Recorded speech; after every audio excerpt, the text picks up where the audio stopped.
Hey everybody, it is Wintermute coming to you from the think tank. So I'm gonna tackle a growing problem, I guess, because that's what it is to me. It's a problem, and let me just kind of set the scene for you.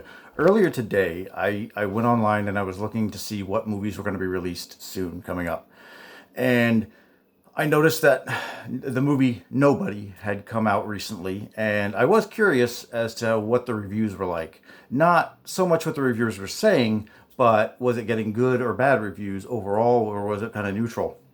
And I don't put a lot of stake in actual reviews. I know that's going to sound weird because I give them, or I'm at least moving in it, trying to give them.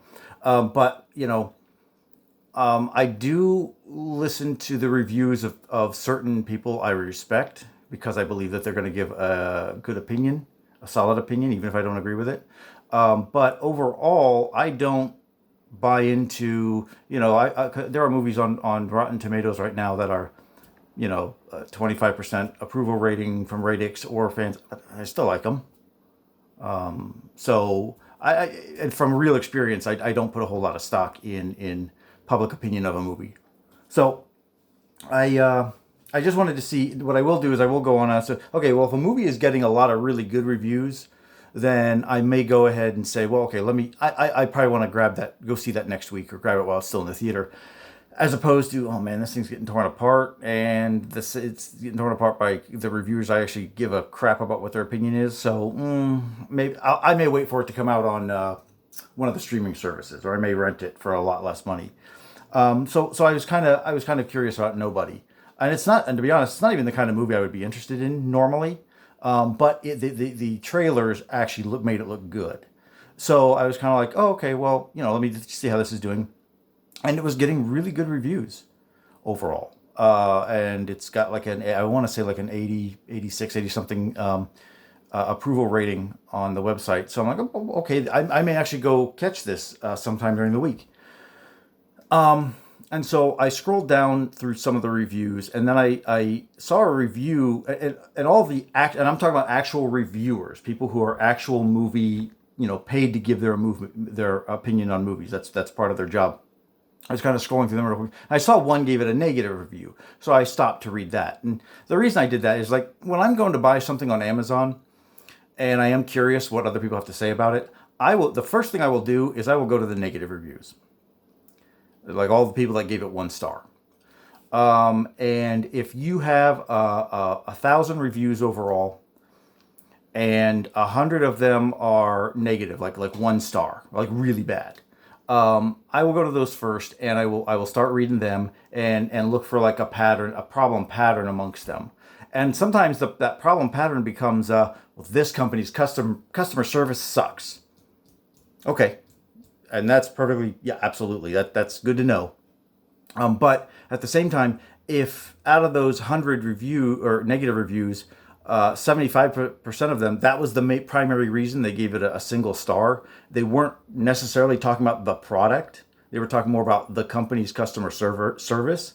Well, then I'm going to discount 75, the bulk of those negative reviews, because while that's certainly something to be upset about, I'm more interested in what is this product going to give me. And I'm looking for mechanical problems. I'm looking for maintenance problems. I'm looking for the quality of the craftsmanship of the product. Now I might take those reviews into account more heavily if I'm looking at buying one from this company or that company, and they're otherwise relatively similar. So, I'm actually looking for something specific in when I look at the reviews.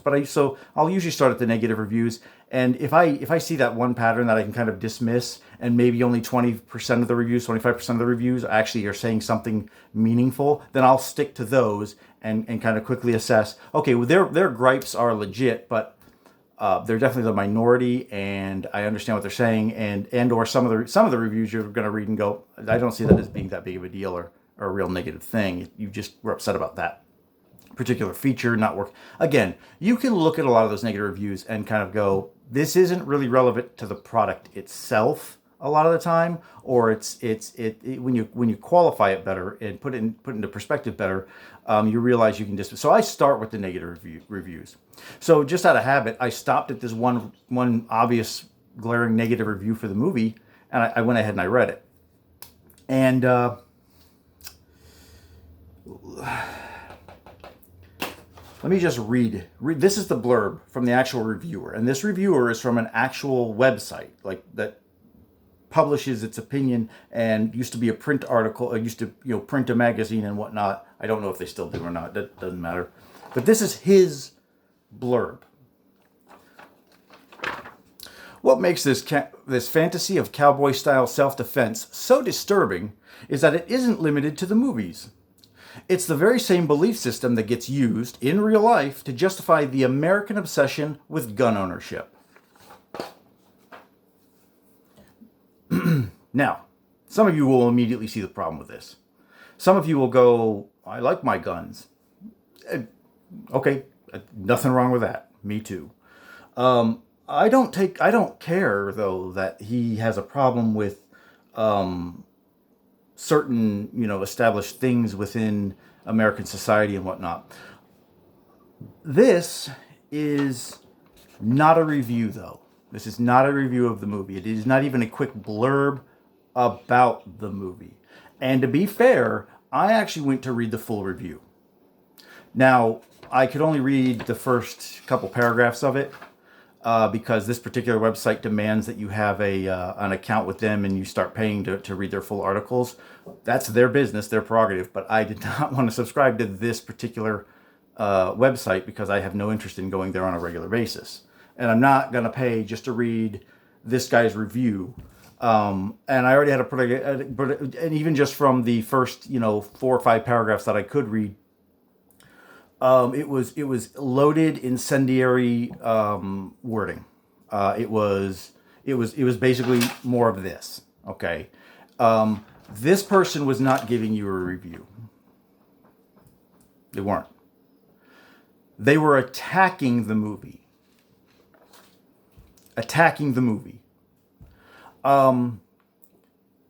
Obviously, now I'm going to go back to the most recent example of Godzilla vs. Kong. Obviously, I didn't like that movie, and I went to great lengths and was inspired to give a negative review because of how much I disliked that movie. But at the same time, I made it a point to qualify most of my statements as this is my opinion, this is how I feel about it, and this bugs me. And at the end, I hope most people would have watched that review, as long-winded as it was, and walked away going, okay, I get his points. I still enjoyed the movie for reasons, other opposite reasons why he hated it, or other reasons why he hated it. That's perfectly reasonable. This person is not doing that. Not only are they attacking the movie because the movie does not live up to their personal standards of how society as a whole should work and operate. But then they are attacking the movie, and then they are attacking anyone who might enjoy the movie. So, if you're going to call yourself a reviewer,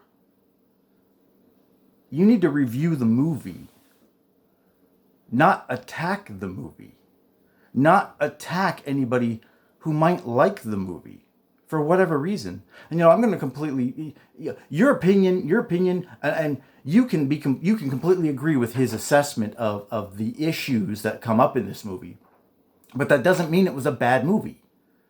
Doesn't mean it's a good movie. On the opposite end, if the movie ticked off every box in your social agenda, it still doesn't mean it's a good movie. Avatar. So this was not a review. And it really, it does grate me the wrong way that this guy gets paid to write stuff like this and attack people rather than give a review of the movie. Okay? Now, I know this kind of wording I expect on the political pundits on the cable news networks. Which ones? Take your pick. They're all the same. Just this incendiary attack I'm going to just attack you for having a different opinion than me. And I'm not going to really give a good logical argument as to why I feel the way I do. I'm just going to demean you from start to finish. It doesn't matter at that point what your social agenda is. The fact that you choose to do that in a venue where I expect a relatively unbiased review about whether the movie was good or not, that is really frustrating to me. And you know what? I wouldn't be surprised, and maybe I would be relieved to. Obviously, I didn't have time to go through all the reviews and read all the reviews. Or the frustration, or the willpower. To be honest, I would have been very frustrated. But I wouldn't be surprised if there are many reviewers who gave it a good review and said, yeah, this is a good movie. I am troubled by some of the themes it covers. That's perfectly reasonable, but it's still a good movie. And of course, probably the most famous movie reviewers out there, Siskel and Ebert, could do that hands down. And they would go into a review and say, I hated this movie, but it's a good movie and I'm going to give it a thumbs up. That is perfectly reasonable. There are definitely movies out there that I would not enjoy watching. And actually, Nobody's is a good example of a movie that I initially kind of shrugged and said, man, it's not my kind of movie. But I saw enough potential in the trailers that I was still intrigued to watch it. So a movie can go run against your personal values and talk about things against your personal values. And you can still respect it for what it does if it handles it in a good way. And Nobody is getting good reviews, but I couldn't even say one way or the other whether it's doing it smartly or not. I mean, there is a lot of talk about it being well written and kind of, shaking up the like revenge genre a little bit. And okay, I believe that's a very, very strong likelihood from what I've seen. But I'll give you a good example. I, like a lot of people, really enjoyed Boondock Saints, which would probably fall in the same genre. We'll just call it the violent revenge genre for whatever. But I mean, not only was Boondock Saints was an enjoyable watch. It was kind of a fun movie. But I think the movie itself elevated to a whole nother level but to me, what was the most important scene of the movie, which was the credits. You're like, what the hell? And for those who maybe have seen it and not recalled, and for those who haven't seen it, obviously I'm going to spoil some part of it. The very end. By the end of the movie, the Boondock Saints have become well known for what they're doing and well known for having, this vigilante attitude and a growing support within the community for a vigilante attitude. But during the end credits, once the movie has wrapped up, during the end credits, they are showing, while the credits are running, they're showing basically kind of like news footage of reporters interviewing people about, and I don't recall whether they actually show them asking, but you realize what they're asking these people, just regular people down the street, that's what they're supposed to look like.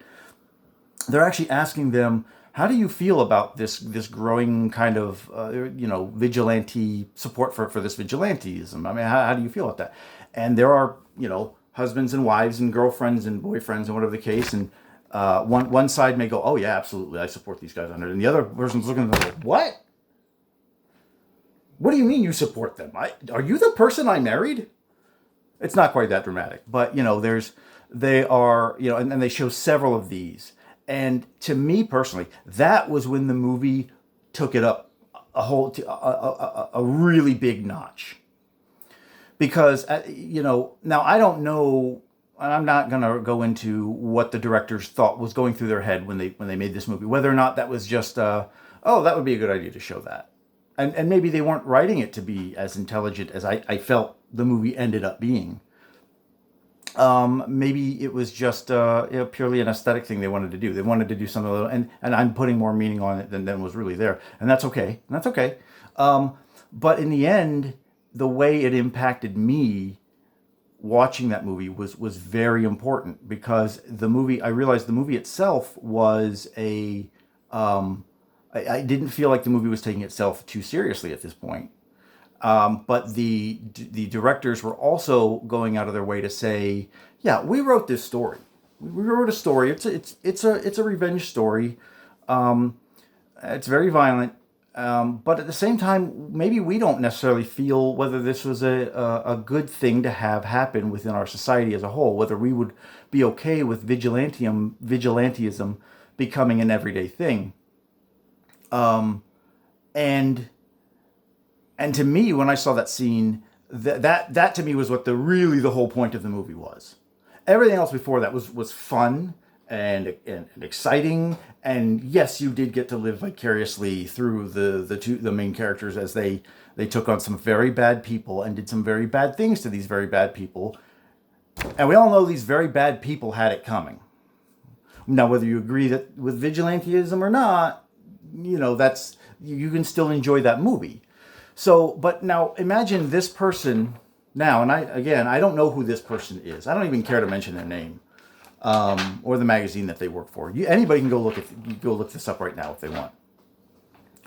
Now imagine that person watching Boondock Saints and basically writing something very similar to this. And again, it all just boils down to, did you watch the same movie? Did you even bother to watch the same movie? Or did the movie hit a certain point and you just put up your own personal walls against anything else that was going on because it did not live up to what you thought this movie, not even what the movie should be, because obviously movies come out and they're like, oh, that was not what I thought it would be, for good or bad. But because these people who wrote this movie may or may not share your social beliefs or your political beliefs, thus this movie is a steaming pile and it needs to be torn down, and it needs to never happen. It needs to be canceled. Let's just cancel this. Let's strip it from the history books. Let's pretend this movie was never made. Cancel culture is a whole other video. So I'm just obviously drawing parallels, and making a connection there. That's pretty obvious. So I'm not okay. I am not okay with giving a pass to this mentality, to giving a pass to somebody like this and saying, you deserve to be on the same level as a lot of the other reviewers that are out there who do that for a living, and aren't people like me who just do it for fun, because we just sometimes, obviously I like to just hear my own voice sometimes. That was a real problem for me. And this is not, obviously I am not making any judgment on the movie because I haven't seen it. At this point, I probably need to see it and talk about it and give a review just to, have a completionist kind of thing going on. This isn't anything against Rotten Tomatoes. And quite frankly, even the magazine he works for, I don't have I don't know anything about this magazine. I mean, I know the name. I've heard jokes about it before. It's been the butt of some jokes. But I don't care one way or the other. And like I said, I would have read the whole article if they'd let me. But I'm not. This is not a magazine I want to even have an account, even if the account's free, because I feel like it. Now they certainly have the right to put up a wall and prevent people from reading these articles. It's their business. However they want to run it. But I know some of these will do that because they don't care whether you're a paying customer or not. They just want to be able to say, yeah, we have 8 million viewers. Yeah, but if 8 million or 7 million of those viewers are like me, who just want to log in to read one article because you blocked us halfway through, you're kind of lying. And I don't know if that's what's going on here, but that's definitely why I'm very leery of creating an account for something that I don't feel I'm going to use on a regular basis. That's why. So my point being, this was not a review. Now, when I move forward doing any reviews on my channel, be they movie, be they board game, video game, music, whatever, understand this is part of the way I look at things. This is kind of where I'm coming from, where I may hate something, but I may respect it. I don't really like. I'll give you a real example. I don't really like Eminem personally. Obviously well, there's a lot about him as a person I don't particularly care for. I don't particularly care for his music. It's not my kind of music. But do I think he's talented? Oh, yeah. Absolutely. I absolutely will give credit where its credit is due. And I have to listen to a lot of his stuff at work, because he's on other people's playlists for, because that's their thing. And so I have listened to a lot of his stuff. I don't just hear it and turn it off and then complain how horrible he is. I actually have listened to it. I've listened to the lyrics. I know what the song is about. I know the point he's trying to make. He's incredibly intelligent, incredibly talented. And so I have a lot of respect for that, even though he's not somebody I'm going to go have a beer with after work, because we're just two different people. We're not going to hang out. We don't, live in the same circles. But, again, I may even end up hating this movie, but that doesn't change the fact that that this was wrong. This was wrong for him to do that. Because when you are paid for your review, and instead you have a social agenda that you are going to force on other people and try to make them feel bad for possibly enjoying this movie, even though they may normally agree with you, you're kind of fucked up. You're a bully. You're a bully. Yeah, and I hate bullies. I hate bullies with a passion. So yeah, that's part of the reason I'm driven to call certain things out that maybe, or to bring things to people's attention, even if it's unpopular, because I see people getting away with bullying in general, without enough people standing up to them and saying, "No, you're full of crap and you're a bully and we don't want to listen to you."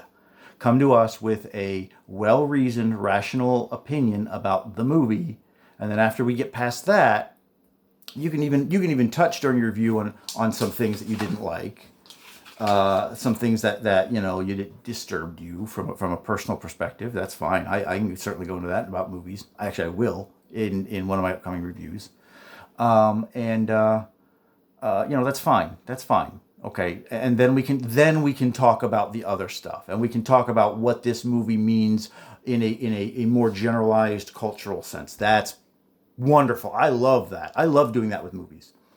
So okay, I've said my piece. So I'm gonna go ahead and wrap this up. But yeah, I want a proper movie review, and I want to give proper movie reviews. I don't want to just get up here on my pulpit and tell you how stupid you are because you disagree with me. That's inappropriate. So, okay, that's the way I look at things moving forward. And this is Wintermute signing off. And yeah, I've already got another movie review lined up, which you might find surprising my choice, but we'll go from there. Wintermute signing off.